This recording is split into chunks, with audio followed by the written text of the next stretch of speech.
ৰোধ হ'ব বাল্য বিবাহৰ ধাৰা উচ্চ শিক্ষিত হ'ব আমাৰ কন্যা কন্যা শিক্ষাক উদগনি জনাই অসম চৰকাৰৰ এক বিশেষ পদক্ষেপ মুখ্যমন্ত্ৰী নিযুত মইনা আঁচনি এতিয়া প্ৰতিগৰাকী যোগ্য বিবেচিত কন্যা শিক্ষাৰ্থীয়ে নামভৰ্তিৰ সাহায্য হিচাপে চৰকাৰৰ পৰা প্ৰতি মাহে লাভ কৰিব ধনৰাশি উচ্চতৰ মাধ্যমিকৰ একাদশ শ্ৰেণীত মাহিলী 1000 টকাকৈ স্নাতক শ্ৰেণীৰ প্ৰথম বৰ্ষত মাহিলী 1250 টকাকৈ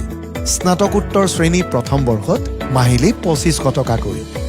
অহা জুলাইৰ পৰা উচ্চতৰ মাধ্যমিকৰ বাবে আৰু বিশ্ববিদ্যালয়ৰ বাবে ছেপ্টেম্বৰৰ পৰা প্ৰপত্ৰ বিতৰণেৰে আৰম্ভ হ'ব এই আঁচনি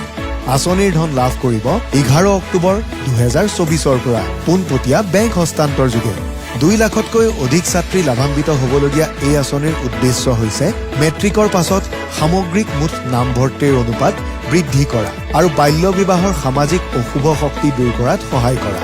কন্যা সন্তানৰ মুখত জিলিকিব উচ্চ শিক্ষাৰ পোহৰ সমাজৰ মাজতো জেউতি চলিব নৱবিকাশৰ